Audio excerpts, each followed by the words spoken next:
Contenido forma parte de la investigación y análisis del doctor en negociación y mediación Rodolfo Víctor Jiménez Rodríguez. Cuenta con más de 22 años de trayectoria en mecanismos alternativos autocompositivos en México. Ha mediado por más de 13 años de forma ininterrumpida y desde 2004 ha formado mediadoras, mediadores, conciliadoras, conciliadores y negociadores. Hoy vamos a meternos en un tema que, la verdad, le puede quitar el sueño a cualquiera: tener un problema con la autoridad. Imagina que tienes un pequeño negocio, todo va bien y un día, ¡pum!, te llega una notificación, una multa enorme por un supuesto error en una declaración. Tu primer pensamiento seguro es, a contratar un abogado y prepararme para un juicio eterno. Pero, ¿y si te dijera que quizá hay otra vía? Nuestra exploración de hoy, basada en la Constitución mexicana y la Ley General de Mecanismos Alternativos de Solución de Controversias, se centra justo en eso. Queremos descifrar qué son estos mecanismos, los famosos MASC, y si de verdad se puede negociar con el gobierno. Y sobre todo, vamos a analizar el punto más polémico. ¿Se pueden negociar multas e impuestos? ¿O es una puerta cerrada con candado? Exacto. La pregunta de fondo es: ¿cuándo el Estado puede ser flexible y cuándo tiene, digamos, las manos atadas por la ley? Para muchos, la idea de sentarse a negociar con una autoridad fiscal o administrativa suena a ciencia ficción. Creen que la única opción es pagar o pelear en tribunales. Hoy vamos a ver que el panorama es mucho más matizado y que, en ciertos casos, existe un camino intermedio. Uno que puede ahorrar mucho tiempo, dinero y sobre todo estrés. Es una guía para entender las reglas de un juego que no muchos conocen. Perfecto. Pues empecemos por el principio. Los documentos que tenemos hablan de Mecanismos Alternativos de Solución de Controversias, o MASC.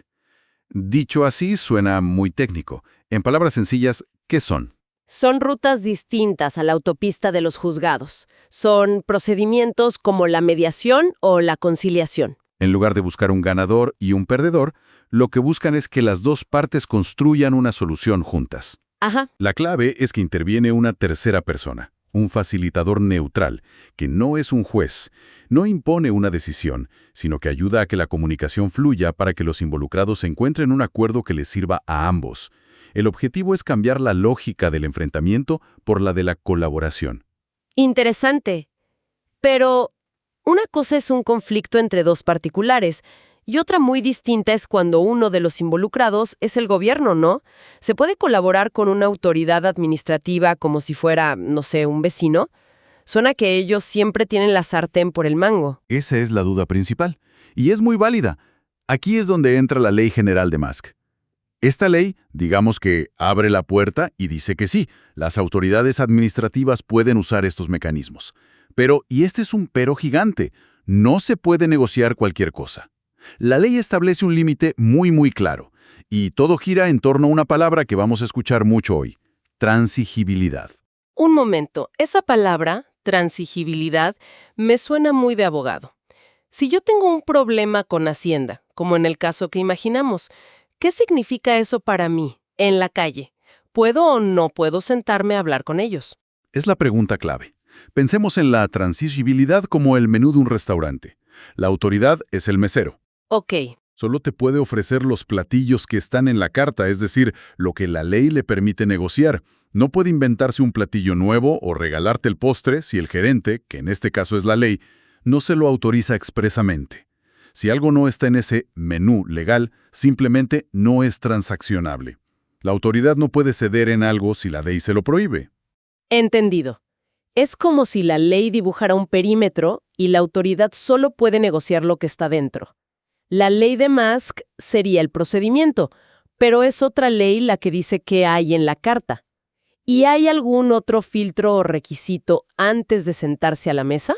En ciertos casos podría haber un paso previo. La ley podría exigir un dictamen técnico-jurídico. ¿Y eso qué es? Imagina que es como pedirle al chef que confirme si un platillo se puede preparar de cierta manera sin causar problemas.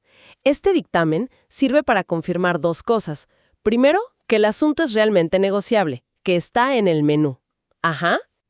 Y segundo, que al negociarlo no se va a afectar el interés público, o sea, que no se perjudica a la sociedad en general. Sin embargo, los documentos que analizamos no precisan que este dictamen sea un requisito obligatorio para todos los casos administrativos. Ok, entonces volvamos a nuestro ejemplo. Digamos que Ana, la dueña del negocio, investiga y cree que su multa podría ser negociable. El asunto parece estar en el menú. ¿Qué hace? ¿Llena un formato? ¿Envía un correo? ¿Cómo empieza esto? El documento sobre el procedimiento administrativo de Musk nos da las pistas. Lo interesante es que el proceso puede empezar de dos maneras. Lo puede solicitar el particular, como Ana, o incluso la propia autoridad puede proponerlo. Ah, mira, eso no me lo esperaba. Sí, esto ya nos dice que la ley contempla una actitud proactiva de ambas partes. Una vez iniciado, el caso se lleva ante un facilitador certificado, que es esa figura neutral de la que hablábamos. Y me imagino que el ambiente es muy distinto al de un juzgado, con todo el formalismo y la tensión. Totalmente. Dos características definen el proceso. Es confidencial y es voluntario. Lo que se dice en la mesa de mediación se queda en la mesa. Y esto es crucial para que las partes hablen con franqueza. Claro. Además, nadie está obligado a quedarse. Si en algún momento Ana o la autoridad sienten que no se está avanzando, pueden levantarse y retirarse. Si eso pasa, no han perdido nada. Su derecho a ir a un tribunal sigue intacto. Claro, no se pierde nada por intentarlo, pero digamos que sí funciona. Que después de varias sesiones, Ana y la autoridad logran un acuerdo que les parece razonable. ¿Qué pasa entonces? ¿Se dan la mano y ya? ¿O ese convenio del que hablan los documentos tiene más fuerza? Tiene muchísima más fuerza. El convenio es el documento que formaliza el acuerdo y su objetivo es, pues, terminar la controversia para siempre. Pero aquí viene lo más poderoso. Una vez que se firma y se valida, la ley dice que adquiere el carácter de cosa juzgada. ¿Cosa juzgada? Eso suena con mucho peso legal. Es casi como una sentencia de un juez, ¿no? Exacto. Significa que el acuerdo es tan definitivo y obligatorio como una sentencia. Ninguna de las partes puede volver a demandar a la otra por el mismo asunto. El caso está legalmente cerrado. Ahora bien, cuando una de las partes es una autoridad, hay un candado de seguridad adicional. El convenio debe ser revisado por la propia estructura legal de la autoridad competente. Entiendo. ¿Una especie de control de calidad final? ¿Y qué es lo que revisan exactamente? Básicamente se aseguran de tres cosas. Que el acuerdo no viole ninguna ley, que no vaya en contra del interés público y, volviendo al punto inicial, que todo lo acordado esté dentro de las facultades de la administración. Claro, es decir, verifican por última vez que el mesero no haya ofrecido un platillo que no estaba en la carta. Ok, aquí es donde creo que llegamos al nudo de todo el asunto. Y donde a Ana, nuestra empresaria, le surge la gran duda. Su problema es con una autoridad fiscal. Y yo siempre he oído que con los impuestos no se juega, que la Constitución es súper clara al respecto, ¿no es así? Así es. Y este es el punto más delicado y fascinante de nuestro análisis. Tenemos lo que parece ser un choque de trenes entre dos normas muy importantes. Por un lado, está el artículo 28 de la Constitución, y es tajante, no deja lugar a dudas. Prohíbe las condonaciones y exenciones de impuestos. O sea, prohibido perdonar impuestos, punto. ¿Y cuál es el otro tren que viene en la vía contraria? Es el artículo 128 de la Ley General de Musk. Según el análisis jurídico de nuestros documentos, este artículo dice que en un Musk las partes pueden acordar sobre el cumplimiento, la modificación o incluso la extinción de obligaciones. Ahí está. Y claro, si uno lee la palabra extinción de forma aislada, podría pensar que significa perdón o condonación, y ahí es donde salta la alarma. Claro, no me cuadra. Por un lado, la Constitución dice no se perdonan impuestos, pero luego esta ley de Musk habla de extinguir obligaciones. Suena a que una de las dos tiene que estar mal, ¿no? ¿Cómo se resuelve este aparente conflicto? Es la pregunta del millón. Y la respuesta se encuentra aplicando dos principios básicos que usan los abogados para interpretar las leyes. El primero es muy sencillo: la jerarquía. La jerarquía. Imagina una pirámide. En la punta más alta está la Constitución. Debajo de ella están todas las demás leyes. Ninguna ley de abajo puede contradecir a la que está en la cima.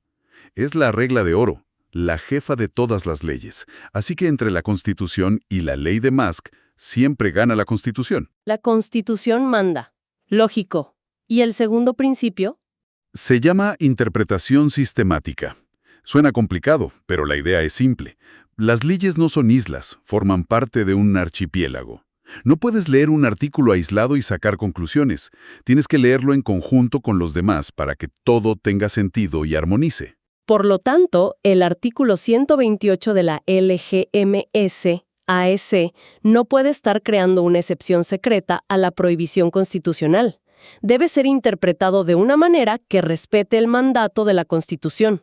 La ley de Musk opera dentro de los límites que la Constitución impone, no fuera de ellos. Ok, entiendo la lógica legal. Pero llevémoslo a la práctica, al caso de Ana. ¿Qué significa todo esto para su multa y su impuesto? ¿Hay alguna diferencia entre una cosa y la otra? Aquí está la distinción que resuelve casi todo el dilema. Hay que separar el impuesto de sus accesorios. A ver, la prohibición del artículo 28 de la Constitución es muy específica. Se refiere a los impuestos, a la contribución principal, al dinero que por ley se debe pagar al Estado. Eso es intocable. Condonar o perdonar un impuesto sería inconstitucional. No hay negociación posible sobre eso. Bien, entonces el impuesto original que Ana debía pagar, ese no se puede perdonar. Fin de la discusión. Pero, ¿qué pasa con la multa que le pusieron por el error o los recargos que se acumularon? Esos son los accesorios. Las multas, los recargos, las actualizaciones no son el impuesto en sí. Son una consecuencia por no haber cumplido a tiempo o de forma correcta. Y el análisis de nuestros documentos sugiere que aquí sí podría haber un espacio para la negociación, un margen de maniobra, pero de nuevo con una condición fundamental. Me lo imagino. ¿Cuál es esa condición? Que la ley específica que regula esa multa en particular, por ejemplo el Código Fiscal de la Federación o alguna ley sectorial, le dé expresamente a la autoridad la facultad de reducirla o perdonarla. O sea, La ley de Musk es solo el vehículo, el procedimiento, pero necesita que otra ley, la ley sustantiva, le dé la gasolina, es decir, el permiso para negociar ese punto específico. Si la ley que regula la multa dice, esta multa no se puede reducir, entonces no es transigible y no se puede mediar. esto es súper importante. Entonces, la ley de Musk no es una varita mágica que le da nuevos poderes a la autoridad. Solo le da un nuevo camino para usar los poderes que ya tienen otras leyes. Has dado en el clavo. Esa es la interpretación correcta. Por eso en el caso de Ana, el primer paso sería revisar la ley fiscal, que regula su multa para ver si esa ley contempla algún supuesto de reducción o condonación. Si la respuesta es sí, entonces tiene una puerta abierta para proponer un Musk. Para que la gente que nos escucha se lleve una herramienta práctica, el análisis propone una especie de test operativo, ¿no? Una lista de verificación para saber si un problema con la autoridad, sobre todo fiscal, tiene posibilidades de mediarse. Correcto. Es un filtro de 5 pasos que resume todo lo que hemos platicado. Es la lista que Ana debería seguir. ¿De qué estamos hablando? ¿Del impuesto principal o de multas y accesorios? Ya vimos que el impuesto no se toca. La ley en general le permite a la autoridad negociar sobre este tema. Está en el menú. Si hablamos de multas, la ley específica de esa multa le da a la autoridad el poder de reducirla o perdonarla. Este es el paso crucial. Se necesita para este caso particular un dictamen técnico jurídico previo que lo apruebe. Y quinto, la cláusula de seguridad. El acuerdo final, bajo ninguna circunstancia, puede ir en contra del interés público, ni por supuesto, de la prohibición de perdonar impuestos del artículo 28. Si el asunto de Ana pasa estos 5 filtros, tiene muchas probabilidades de poder resolverse a través de un Musk. Clarísimo. Entonces, para ponerlo en limpio, las 5 ideas clave de nuestra exploración de hoy serían: Los Musk, como la mediación, son una alternativa real para resolver conflictos con el gobierno, pero no son un cheque en blanco. la palabra mágica es transigibilidad. La autoridad solo puede negociar aquello que la ley expresamente le permite, lo que está en su menú. La Constitución es la ley suprema y prohíbe perdonar impuestos. Ninguna ley, ni acuerdo, puede pasar por encima de eso. La negociación es mucho más viable para multas y recargos que para el impuesto principal, pero solo, y esto es clave, si la ley específica de esa multa le da a la autoridad el poder de hacerlo. Antes de cualquier cosa, hay que pasar el test operativo de los 5 filtros para saber si el caso tiene futuro en la mesa de negociación. Totalmente. Y como reflexión final, esto nos deja con una pregunta importante para el futuro, ¿no? A medida que estos mecanismos ganan terreno para hacer la justicia más ágil, ¿cómo pueden las leyes secundarias y los reglamentos administrativos definir con mayor claridad los límites de lo que es y no es negociable? Tener reglas más claras daría más certeza tanto a los ciudadanos como a las propias autoridades, para que puedan usar estas herramientas sin el temor de cruzar la línea de lo inconstitucional. Este análisis y sus conclusiones se presentan como parte de la investigación del doctor en negociación y mediación, Rodolfo Víctor Jiménez Rodríguez, con más de 22 años de experiencia en mecanismos alternativos autocompositivos en México, más de 13 años de práctica continua en mediación y trayectoria como formador desde 2004. Gracias por escuchar.